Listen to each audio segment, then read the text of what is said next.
أعوذ بالله من الشيطان الرجيم. بسم الله الرحمن الرحيم.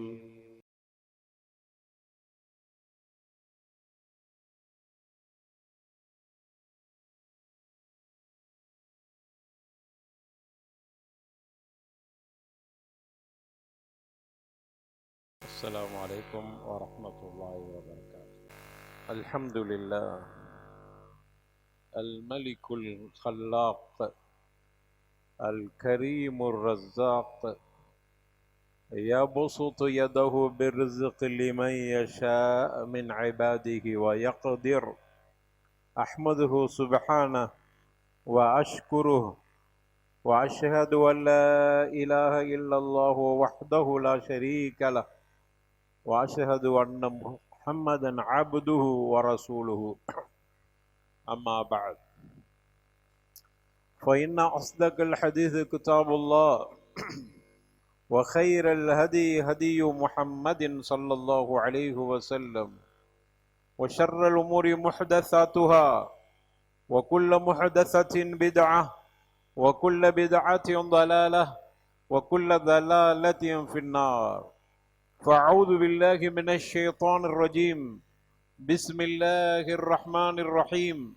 يا أيها الذين آمنوا اتقوا الله حق تقاته ولا تموتن إلا وأنتم مسلمون.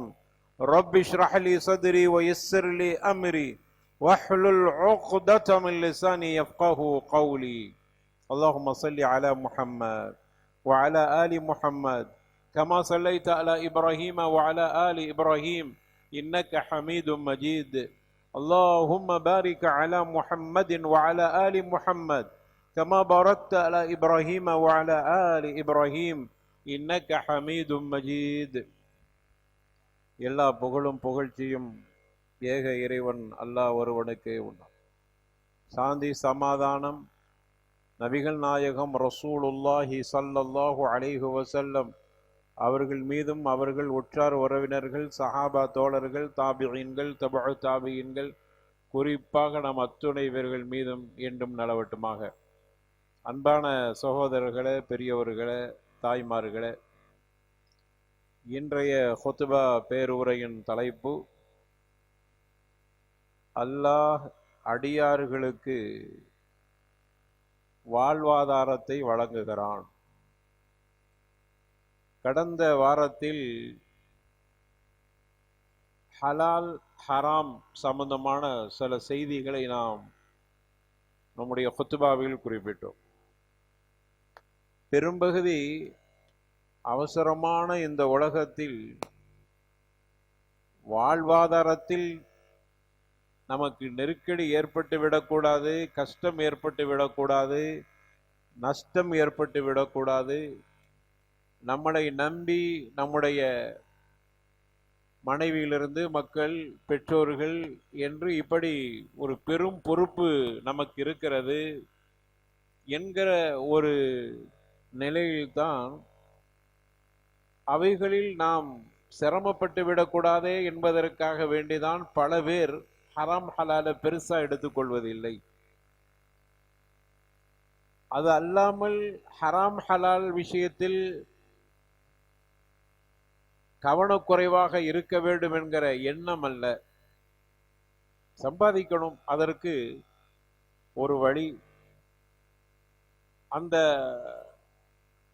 சம்பாத்தியத்தில் ஹராம் ஹலாலை பெரிய அளவில் எங்களால் பேணி கொள்ள முடியவில்லை. ரொம்ப நுட்பமாக அவைகளில் கணக்கு பார்த்தோ அல்லது அவைகளை கண்காணித்தோ எங்களால் சம்பாதிக்க முடியவில்லை.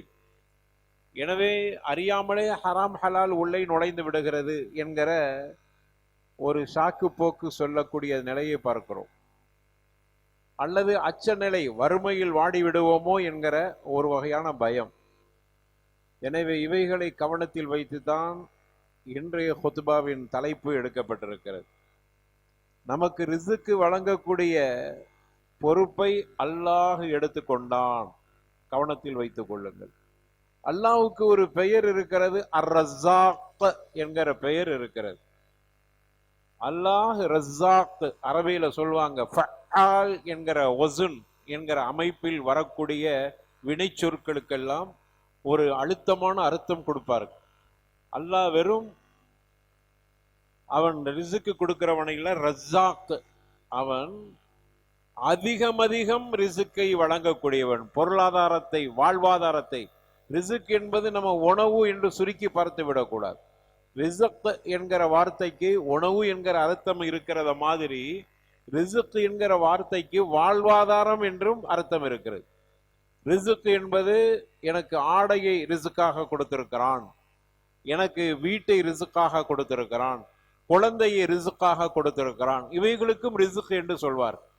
எனவே பொருளாதாரத்தையும் வாழ்வாதாரத்தையும் நமக்கு தேவையான உலகத்தில் வாழக்கூடிய அனைத்து அம்சங்களையும் கொடுத்திருந்தால் அதற்கு பேரு ரிசுக்கு தான்.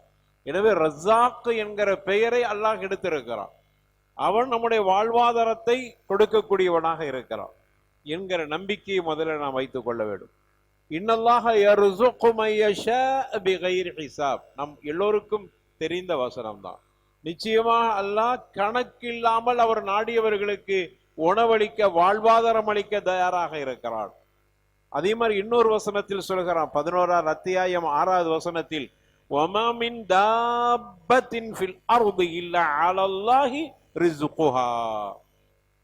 இந்த உலகத்தில் பூமியில வசிக்கிற அனைத்து ஜீவராசிகளுக்கும், தாப்பா என்று சொல்லிட்டான், அனைத்து ஜீவராசிகளுக்கும் அல்லாஹ் ரிஸ்க் வழங்கிய தவிர இல்லை, அவன் பொறுப்பெடுத்துக் கொண்டான். அதோடு மட்டுமல்ல, அவர்கள் எங்கு வாழ்வார்கள் என்கிற வாழ்விடத்தையும், அவர்கள் மரணித்து எங்க அடக்கப்படுவார்கள் என்பதையும் அல்லாஹ் அறியக்கூடியவனாக இருக்கிறான். குல்லு ஃபீ கிதாபின் முபீன், அது பகிரங்கமாக தெளிவாக அவனுடைய ஏட்டிலே எழுதப்பட்டிருக்கிறது. இந்த நம்பிக்கை நமக்கு இருக்கணும். அல்லாஹ் ரிஸ்க் தரக்கூடியவனாக இருக்கிறான். இந்த உலகத்தில் பிறந்திட்ட அத்துணை தாப்பாத்துகளுக்கும் அவன் உணவளிக்கக்கூடிய பொறுப்பை எடுத்திருக்கிறான். எனவே நமக்கு அந்த விஷயத்தில் கவலைப்பட தேவையில்லை. நாம் உழைப்பதுதான் நம்ம இது கடமையாக்கப்பட்டிருக்கிறது. உழை, வாழ்வாதாரத்தை தருவது அல்லாஹ், அவனுக்கு ரஸாக், அவனுக்கு அப்படி ஒரு பெயர் இருக்கிறது.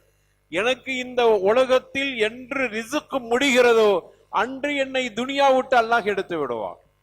இப்படிப்பட்ட ஒரு நம்பிக்கையை நாம் ஏற்படுத்திக் கொள்ள வேண்டும். கையின் தாபத்தின் இன்னொரு வசனத்தில் அல்லாஹ் சொல்லுகிறான், 29 சூரத்தில் அன்கபூத் 29:60 சொல்லுகிறான், கையின் தாபத்தின் லா தஹ்மிலு ரிஸ்கஹா அல்லாஹு யர்ஸுகுஹா வ இய்யாக்கும். இந்த உலகத்தில் வாழுகிற எந்த ஜீவராசிகளாவது, அதாவது கால்நடைகளாவது தங்களுடைய ரிஸ்க்குகளை சுமந்து செல்கிறதா? அவைகள் தானாக செல்கிறது. அல்லாஹ் யர்ஸுகு, அவர்களுக்கு அல்லாஹ் ரிஸ்க் கொடுக்கிறான். அவைகள் நம்மை போன்று உணவை சுமந்து செல்வது இல்லை. பறவைகளாக இருக்கட்டும், கால்நடைகளாக இருக்கட்டும், வெறுமன போகிறது. அவருக்கு வாயும் வயிறும் மட்டும் அவைகளுக்கு இருக்கிறது. அவைகள் வெளியில் சென்று விட்டு திரும்புகிற பொழுது உணவோடு திரும்புகிறது.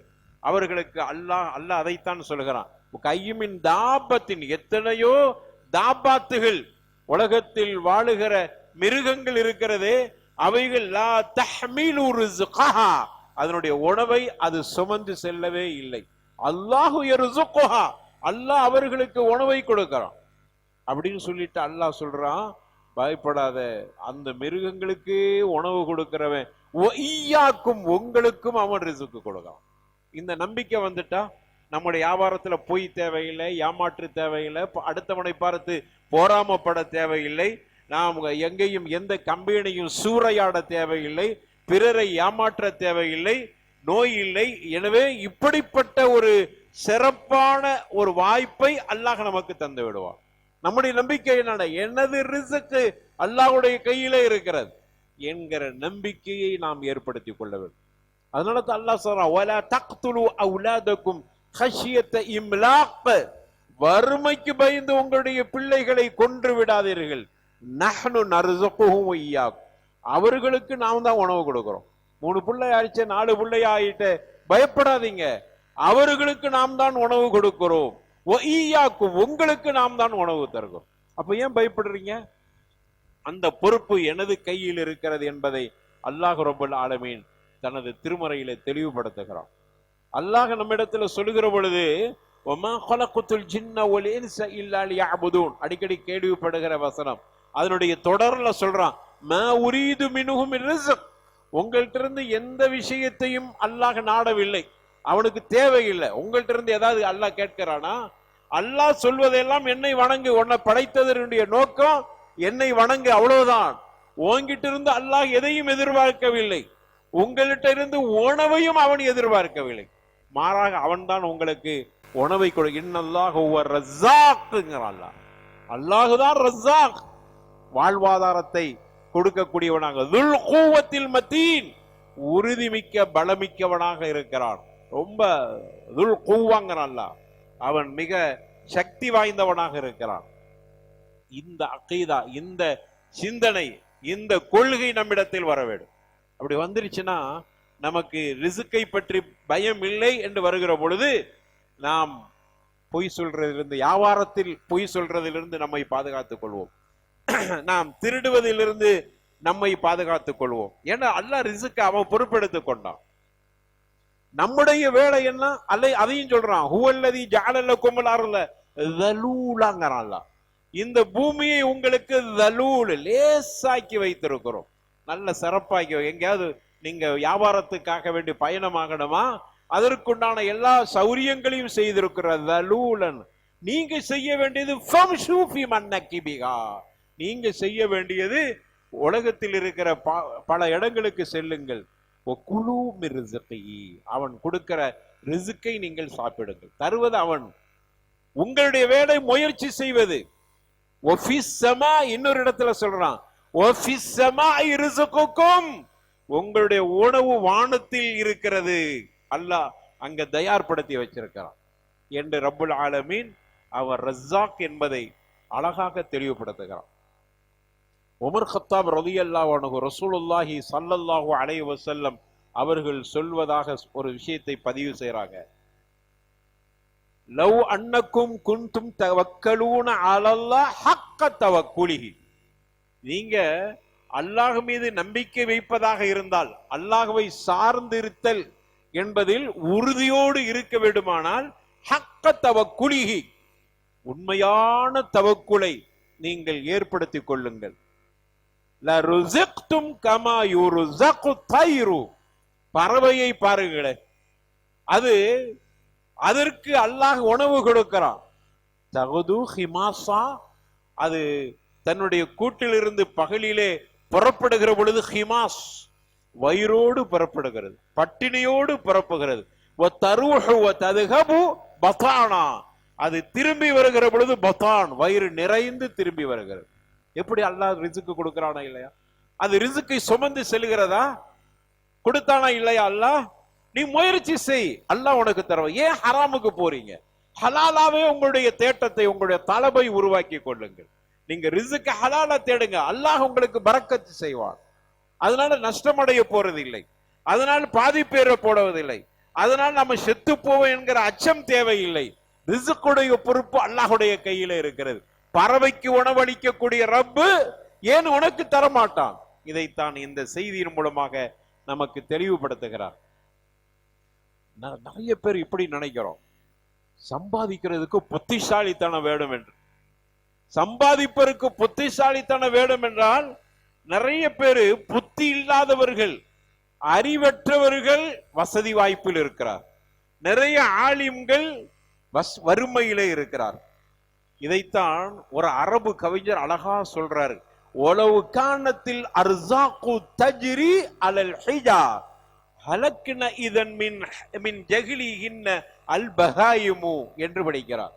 அவர் சொல்றாரு, ஒலவு கானத்தில் அர்ஸாகு தஜ்ரி அலல் ஹிஜா, புத்தி உள்ளவனுக்குத்தான் அல்லது புத்திசாலிகளுக்குத்தான் பொருளாதாரமும் வாழ்வாதாரம் கிடைக்கும் என்று இருக்குமானால், நல்ல கவனித்துக் கொள்ளுங்கள். புத்தி உள்ளவர்கள், நல்ல புத்திசாலித்தனம் உள்ளவர்கள், அறிவுள்ளவர்களுக்குத்தான் வாழ்வாதாரமும் பொருளாதார வசதியும் கிடைக்கும் என்று இருக்குமானால், ஹலக்ன இதன் மின் ஜகிலிஹின்ன அல்பகாயிமு, பகுத்தறிவற்ற பறவைகளும் கால்நடைகளும் பசியால் என்றோ செத்து மடிந்திருக்க வேண்டுமே, அவைகள் என்றாவது பட்டினியால் செத்து மடிந்தது என்று சொல்ல முடியுமா? அவைகளுக்கு புத்தி இருக்கிறதா? பகுத்தறிவு இல்லாத பறவைகளும் கால்நடைகளும் அது தன்னுடைய உணவு கிடைத்து அது பசித்து அதை பசியை நீக்கி அதனுடைய வாய்ப்பையும் வாழ்வாதாரத்தையும் கொடுக்கிற அல்லாஹ் ஏன் உனக்கு தரமாட்டார்? எனவே பகுத்தறிவுக்கும் பொருளாதார வசதிக்கும் எந்த சம்பந்தமும் இல்லை. உன்னுடைய புத்தியால் நான் ஏற்றுக்கொண்டேன், பொருளாதாரத்தை எடுத்துக்கொண்டேன் என்றால் நிறைய படிப்பறிவு இல்லாதவர்கள் பணக்காரர்களாக இருக்கிறார்கள். கையெழுத்து போட தெரியாதவர் பெரும் கோடிக்கு அதிபதியாக இருக்கிறார். அதே போன்று நல்ல படித்த பட்டம் பெற்ற பெரும் பெரும் பொறுப்புகளில் இருக்கக்கூடியவர் பல நேரங்களில் வறுமையில் இருக்கிறார். பொருளாதாரத்திற்கும் அறிவுக்கும் எந்த சம்மதமும் இல்லை. அறிவு சார்ந்தது அல்ல பொருளாதாரம் என்பது. அது ரஸாக், அல்லாஹ் வழங்கக்கூடியது. அல்லாஹ் உன்னை படைத்திருக்கிறான் என்றால் ரிசுக்கையும் சேர்த்து படைத்திருக்கிறான். இந்த நம்பிக்கை வந்து விட்டால் அங்கு பொறாமை என்பது கிடையாது, அங்கு திருட்டுத்தனம் இருக்காது, அங்கு பொய் சொல்லுதல் இருக்காது, மோசடி செய்தல் இருக்காது. நம்பிக்கையோடு நாணயத்தோடும் நடப்பான். காரணம், என்ன படைத்த ரப்பு எனக்கு ரிசுக்கு தருவான். என்னுடைய வேலை உழைப்பது, அவ்வளவுதான். என்னுடைய வேலை ரிசுக்கை தேடி அதற்கான முயற்சி எடுப்பது மட்டும்தான். அல்லாஹ் சொல்கிறானே, நீ இந்த 4 பாகங்களுக்கு செல்லு, குழுவும் ரிசுக்கு அல்லாஹ் உனக்கு வழங்குவ உணவிலிருந்து நீ புசித்துக் கொள் என்று சொல்கிறானே, அந்த அடிப்படையை உணர்ந்து விடுவோம். அப்ப அதனால தான் ரசூலுல்லாஹி ஸல்லல்லாஹு அலைஹி வஸல்லம் தங்களுடைய தோழருக்கு அது மாதிரியான பயிற்சிகளை கொடுத்தார். இப்ராஹிம் இப்னு அதுகம் ரஹிமஹுல்லாஹ் ஒரு தலை சிறந்த ஒரு பேணுதல் மிக்க மனிதர், ஒரு அறிஞர். அவங்க சொல்றாங்க, ஒரு முறை நான் எனது கையில ஒரு லஹ்ம மஷ்வி, ஒரு பொரித்தெடுக்கப்பட்ட ஒரு இறைச்சியை கையில வைத்துக்கிட்டு இருந்தேன். அங்கிருந்து ஒரு பூனை வந்தது. அந்த பூனை, எல்லா வரலாற்றிலும் இமாம் தஹபி பதிவு செஞ்சிருக்கிறாங்க இந்த செய்தி. கதை அல்ல இது, கதை அல்ல, நடந்ததை இமாம் தஹபி, தலை சிறந்த அறிஞர் இமாம் தஹபி, ஹதீசுக்களை வல்லுநர்களை எல்லாம் உரசி பார்க்கக்கூடிய ஆற்றல் மிக்கவர் இமாம் தஹபி. அப்படிப்பட்ட தஹபி சொல்றாங்க, இந்த செய்தியை பதிவு செஞ்சிருக்கிறாங்க.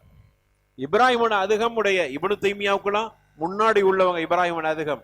இப்னு தைமியா ரஹ்மத்துல்லாஹி அலைஹி இப்ராஹிம் அதுகமை மிக சிறந்த பேணுதல் மிக்க ஒரு அறிஞர் என்று பதிவு செஞ்சிருக்கிறாங்க. இப்னு தைமியா சாதாரணமாக எல்லாத்தையும் பதிவு செய்ய மாட்டாங்க. ஏன் இதை சொல்கிறார் என்றால், அவர்கள் நடந்த சம்பவத்தை நமக்கு பதிவு செய்யறாங்க. ஒரு முறை ஒரு பொரித்த இறைச்சியை கையில் வைத்துக் கொண்டிருக்கும் பொழுது பூனை அதை எடுத்துக்கொண்டு சென்று விட்டது.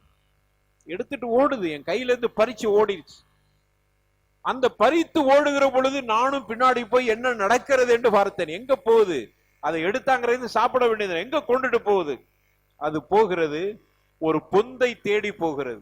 ஒரு பொந்து, அந்த பொந்துக்குள் இது போய் நின்றவுடன் அங்கிருந்து வெளியில் ஒரு ஒரு பார்வையற்ற ஒரு பாம்பு வெளியில் வருகிறது. அந்த பொந்தில் 2 கண்ணுமே தெரியல அதற்கு. இது அந்த பொரிச்ச இறைச்சியை கொடுக்கிறது, அது சாப்பிடுகிறது.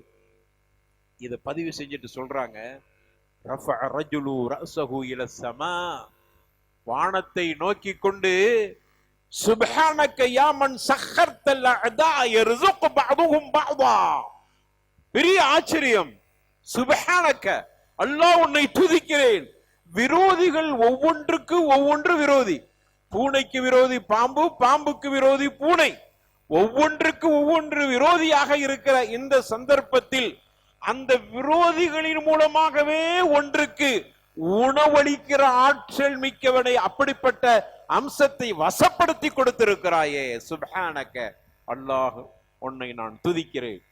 அல்லாஹ் ரிஸ்க் கொடுக்கன்னு நினைச்சிட்டா, நம்ம யாரை விரோதி என்று நினைக்கிறோமோ அவன் மூலமாகவே நம்முடைய வாழ்வாதாரத்தை உயர்வாக்கி விடும். ஏனென்றால் அவர் ரஸாக். அதான் காரணம்.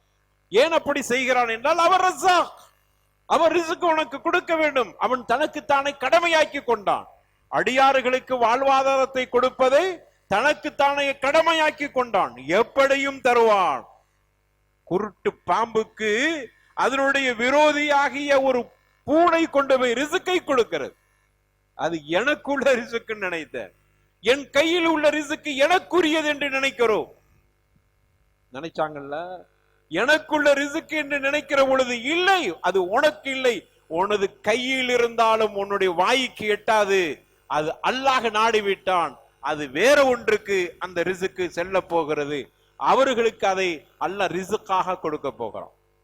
இந்த நம்பிக்கை மிருகங்கள்கிட்ட இருக்கக்கூடிய அந்த நம்பிக்கை மனிதர்கள்ட்ட இல்லை, குறிப்பாக அல்லாஹ்வை நம்புகிற முஸ்லிம்கள்ட்ட இல்லை என்று நினைக்கிற பொழுதுதான் அங்கு ஹராம் ஹலால் விஷயத்தில் கவனமற்ற நிலை ஏற்படுகிறது. எனவே ரிஸ்க் விஷயத்துல ரொம்பவும் நாம் பயப்பட தேவையில்லை, ரொம்ப தைரியமாக இருக்க வேண்டும். அதுக்காக வேண்டி வீட்டுக்குள் உள்ளே உட்கார்ந்துட்டு அல்லாஹ் வானத்தை பொத்து நமக்கு ரிஸ்கை தருவான் என்று மட்டும் நினைத்து விடாது. உழையுங்கள், போங்க. அல்லாஹ் சொல்கிறான், செல்லுங்கள், இந்த உலகத்தில் உள்ள எல்லா பகுதிகளுக்கு செல்லுங்கள். அதனால தான் தலூல், இந்த பூமியை தலூல் ஆக்கி இருக்கிறான், செல்லுகிற வழியை லேசாக்கி இருக்கிறான். உழைப்பதற்கு உனக்கு வழிகளை காட்டி தந்திருக்கிறான். அதுக்கு பெருசா புத்தி எல்லாம் தேவையில்லை. நீ அல்லாஹ் பயந்து நட, உன்னுடைய ரிசுக்கில் அல்லாஹ் பரக்கத்து செய்யும். ஹலாலா ரிசுக்கை தேட வேண்டும் என்கிற நீயத்தை வையுங்க, அது ஒண்ணு போதும். நான் ஹலாலா மட்டும்தான் சம்பாதிப்பேன் அப்படின்னு நீயத்தை வைங்க. அப்படின்னு வைத்து விட்டாலே அல்லாஹ் அதில் பரக்கத்தாக்குவான். நம்ம என்னண்டா அவனை விட நான் பணக்காரன் ஆகணும் என்கிற இந்த மோசமான நிலைதான் நம்மை ஹராம ஹலால் எல்லாம் பார்க்க சொல்லவே இல்லை, ஹராம் ஹலாலை பற்றி கவனம் எடுக்க சொல்லவில்லை. நாம் எதற்கு சென்று விடுகிறோம் என்றால் அவனை விட நான் பணக்காரன் ஆகும், எதுவா இருந்தாலும் என்ன இருக்கிறது என்று மட்டுமே முடிவை சுருக்கி கொள்கிறோம். இல்லை, நீங்கள் அல்லாஹ் தான் ரிசுக்கு பொறுப்பெடுத்திருக்கிறான் என்கிற நம்பிக்கையோடு ஹலாலா மட்டும்தான் சம்பாதிப்பேன் என்ற முடிவை எடுங்க. அதனால் நாம் எந்த வகையிலும் பாதிக்க போறது இல்லை. அல்லாஹ் நம்முடைய ரிசுக்கில் பரக்கத்தாக்குவான். அதே மாதிரி அருமையானவர்களே, இன்னொரு அறிஞர் ஹாத்திமுல் அஸம் என்கிற அறிஞர் சொல்றாங்க, இன்னலி அர்பஅத்து நிஸ்வா, எனக்கு 4 மனைவிகள், வ திஸ்அத்து அவுலாத், 9 பிள்ளைகள். 4 மனைவி 9 பிள்ளைகள். நானும் பெரிய அறிஞராகவும் அல்லாஹ்வுக்கு பயந்து தக்வாவோடு இருந்தாலும் கூட அவ்வப்போது எனக்கு ஒரு வசாவிஸ், ஒரு மனசுல ஊசலாட்டம் ஏற்படுகிறது ரிஸ்க் விஷயத்துல. 9 மனைவி 4 பிள்ளைங்க, இந்த 13 பேர் என்னையும் சேர்த்து 14 பேருக்கு எப்படி நான் உணவு கொடுக்கிறது, எப்படி இன்னைக்குள்ள ஒஜீவனம், எப்படி இன்னைக்குள்ள கனாஅத் எப்படி செல்ல போகிறது என்று நான் அவ்வப்போது கவலைப்படுவதுண்டு. அதை சொல்றாங்க, இது ஷைத்தானுடைய வசாவிஸ், மனுஷங்கிற அடிப்படையில. 14 பேர் சாப்பிடணுமா, என்ன செய்யறது, நாளைக்கு என்ன, நம்மள மாதிரி சேர்த்து வச்சுட்டு இருக்க மாட்டாங்களே, நாளைக்கு என்ன செய்யறது, இத்தனை ஹுபுஸ் வேணுமே, இத்தனை சால்னாக்கு ஏதாவது தொட்டுக்கிறதுக்கு ஏதாவது வேணுமே என்று இப்படி அவங்க நினைத்து பாருங்க. அவங்களே சொல்றாங்க, எனக்கு சில நேரங்கள்ல இப்படி ஏற்படும், ஷைத்தான் வஸ்வாசை ஏற்படுத்துவான். அப்படி ஏற்படுகிற நேரத்தில் எல்லாம் என்னுடைய நஃப்ஸை நான் அமைதிப்படுத்திக் கொள்வேன். அவங்களே சொல்றாங்க, நான் அமைதிப்படுத்திக் கொள்வேன். எந்த அளவுக்கு என்றால் அல்லாஹ் மீது நம்பிக்கையை ஏற்படுத்தக்கூடிய 4 விஷயத்தை நினைப்பேன். என்னுடைய மஅன்னத்து நஃப்ஸி, எனது ஆத்மா அமைதி அடைந்து விடும். அர்பஉ ஹிசால், 4 விஷயங்களை நினைப்பேன். ஒவ்வொன்றா வரிசைப்படுத்துறாங்க. அதில் ஒன்று, எனக்கு உள்ள நம்பிக்கையில மிக பிரதான ஒண்ணு, அன்ன ரிஸ்கி லா யகுலுஹு கைரி. இதான் முதல் விஷயம். என்னுடைய உணவை என்னை தவிர வேறு யாரும் பறித்து விட மாட்டார்கள், சாப்பிட முடியாது என்று நினைப்பேன். எனக்குள்ள ரிஸ்க் அல்லாஹ் தருவதற்கு நாடிவிட்டால் அதை என்னை தவிர வேறு யாரும் சாப்பிட மாட்டார்கள். இது ஒன்று. இரண்டாவது, எனக்குள்ள வேலை அல்லாஹ் நிர்ணயம் பண்ண, இந்த வேலை செஞ்சா உனக்கு கூலி, இந்த வேலையை நீ தான் செய்யணும், அது எனக்குள்ளது என்று அல்லாஹ் நிர்ணயம் பண்ணிவிட்டான். அப்படி பண்ணிய அந்த வேலையை வேறு யாரும் செய்ய முடியாது. இது இரண்டாவது. மூன்றாவதாக, மரணம் என்பது திடீரென்று ஒரு நாள் வரும். அதற்கு உன்னை தயார்படுத்திக் கொள். இது மூன்றாவது விஷயம். நாலாவது அல்லாஹ்வுடைய முராக்கபா விஷயம். மரணம், அப்புறம் அல்லாஹ் என்னை என்றுமே உற்று நோக்கி கொண்டிருக்கிறான். அல்லாஹ்வுடைய பார்வையில் இருந்து நான் தப்பிக்க முடியாது. ரிஸ்க்குக்காக வேண்டி ஏதாவது தப்பு செய்து விட்டால் நான் அசிங்கப்பட்டு போவேன் அல்லாஹ்வுடைய மகாமிலே, அல்லாஹ்வுடைய சன்னிதானத்திலே என்று இந்த 4 விஷயத்தை நினைப்பேன். நப்சி, எனது ஆத்மாவில் அமைதி ஏற்பட்டு விடும். நமக்கு உள்ளது தானே. 2 துனியா சார்ந்து இருக்கிறது, 2 ஆகிரத்து சார்ந்து இருக்கிறது.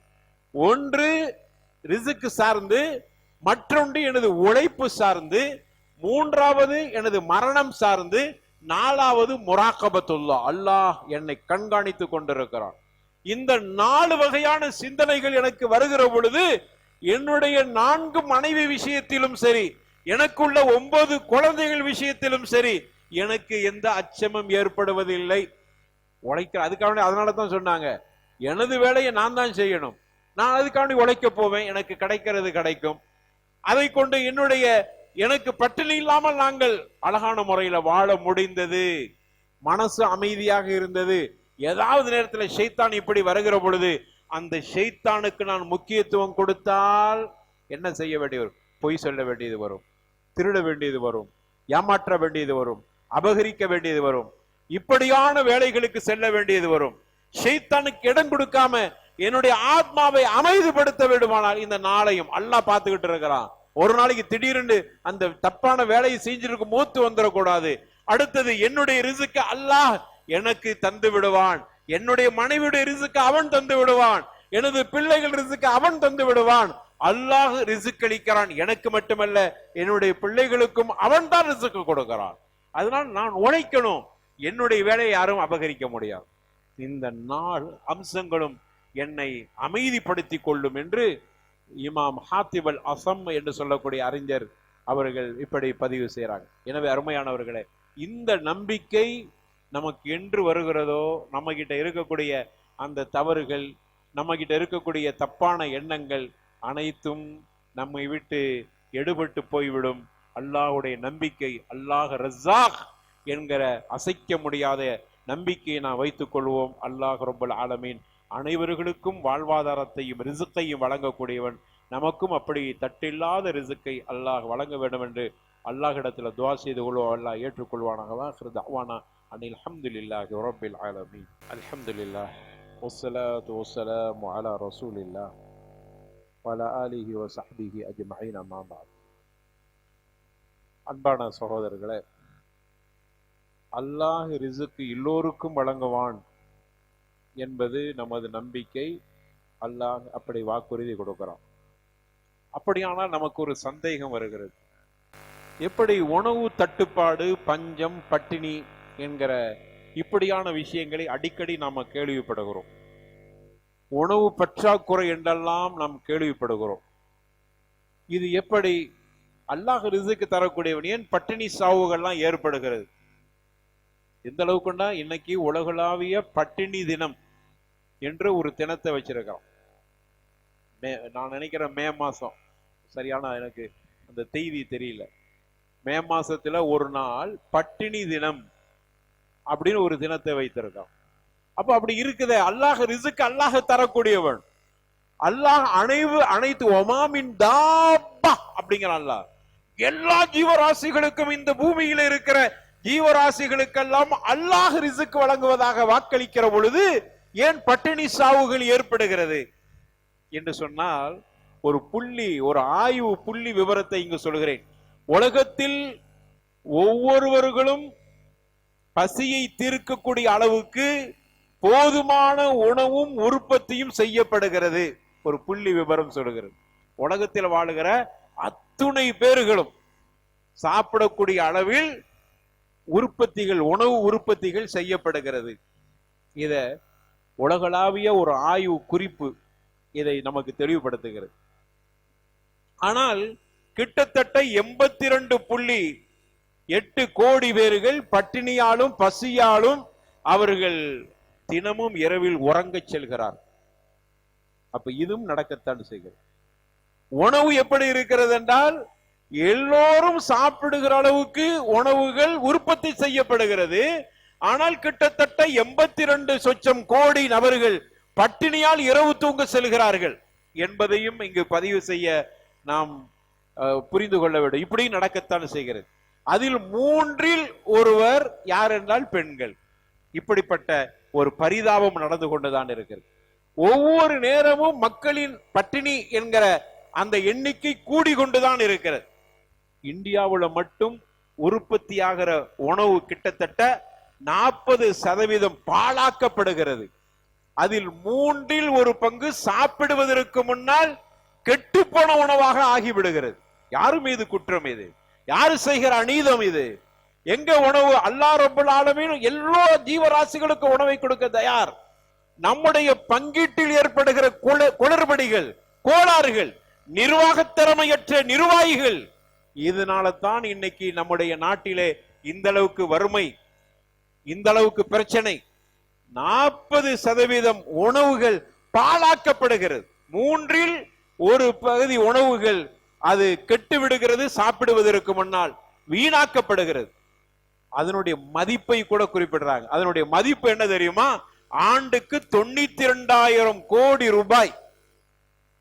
அது மட்டுமல்ல, அந்த உணவை கிட்டத்தட்ட மிச்சப்படுத்தினால் 300 கோடி ஏழைகள் பசி இல்லாம சாப்பிடலாம்.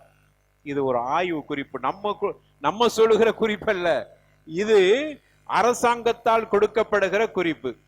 அப்ப தெரிகிறது, அல்லாஹ் ரப்பல் ஆலமீன் இந்த உலகத்தில் படைத்திருக்கிற அத்துணை ஜீவராசிகளுக்கும் அவன் உணவை தயார் செய்து வைத்திருக்கிறான். நம்ம பிறந்து வருவதற்கு முன்னால் நம்முடைய ரிஸ்க்கு தயார் செய்யப்பட்டு விட்டதுதான் நம்முடைய நம்பிக்கை. அதை இன்னைக்கு உள்ள இந்த மாதிரியான ஆய்வுகள் உண்மைப்படுத்துகிறது.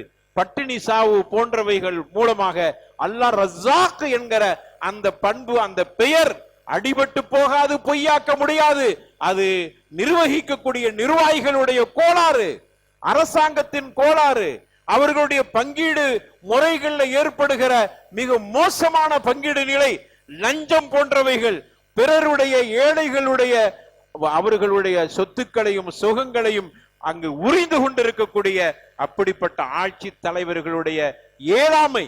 ஆனா அல்லாஹ் ரஸாக், இந்த நம்பிக்கையை நாம் உருவாக்கிக் கொள்வோம். எனவே அல்லாஹ் ரப்பல் ஆலமீன் அவன் ரஸாக்காக இருக்கிறான், உணவளிக்கக்கூடியவனாக இருக்கிறான். நம்ம ஹலாலான உணவை தேடுவதற்கு பழக்கப்படுத்திக் கொள்வோம். நம்முடைய பிள்ளைகளை அப்படியே பழக்குவோம். பிள்ளைகளுக்கு ஒரு தவக்குலை உருவாக்குங்க. உன்னுடைய ரிஸ்க்கை யாராலும் தட்டி பறிக்க முடியாது என்பதை நம்முடைய பிள்ளைகளுக்கு நீங்கள் தவக்குலை ஏற்படுத்துங்க. அவன் அப்படியே உருவாக்கிட்டோன்னு வைங்க, அந்த புள்ள ஹலாலான உணவையே தேட ஆரம்பிக்கும். ஹலாலான உணவு மட்டும்தான் உன்னை சொர்க்கத்துக்கு கொண்டு போய் சேர்க்கும் பிள்ளைகளா. ஹராமான உணவு உன்னுடைய உடலிலே சேர்ந்து விட்டால் உன்னுடைய உடம்பை நரகம் தீண்டும், சொர்க்கம் நமக்கு தடையாகிவிடும். சொர்க்கத்துக்கு போகணும் என்றால் என்னுடைய உணவு, நான் உட்கொள்ளக்கூடிய உணவு, நான் உடுத்தக்கூடிய ஆடை, நான் இருக்கிற இடம் அனைத்தும் ஹலால் என்கிற வட்டத்துக்குள் இருக்கணும். ஒரு ஹோட்டலுக்கு போனா நம்ம பாக்குறோம், ஹலால் உணவான்னு கேட்கிறோம். சொர்க்கம் போகண்டா உன்னுடைய 3 விஷயம் இருக்கணும். ஹலால் உணவு, நீ தங்குற இடம் ஹலால், உடுத்துற உடை ஹலால். இப்படி இருந்தா மட்டும்தான் சொர்க்கத்திற்கு நமக்கு வழி இருக்கிறது. சொர்க்கத்துக்கு லாயக்கு இல்லை என்றால் அவன் நரகத்துக்குரியவன். நவுது பில்லா, அல்லாஹ் காப்பாற்ற வேண்டும். எனவே நம்முடைய சமூகத்தை, நம்முடைய பிள்ளைகளை அப்படியே சொல்லி வளர்ப்போம். இந்த சமூகத்தில் ஒரு நல்ல புரட்சியை ஏற்படுத்துவோம். நம்முடைய முஸ்லிம்கள் அனைவர்களும் ஹலாலான உணவை தேடக்கூடியவர்கள் என்கிற இப்படிப்பட்ட முத்திரையை பதித்து விட்டால் இஸ்லாம் அதன் மூலமாகவும் பெரிய வளர்ச்சியை காணும் என்கிற அந்த எண்ணத்தோடு இந்த குத்பாவை முடித்துக் கொள்வோம். ஆகிரது அவானா அனில் ஹம்துலில்லாஹி ரப்பில் ஆலமீன். வலதிக்ருல்லாஹி அக்பர். வல்லாஹு யஅலமு மா தஸ்னஊன்.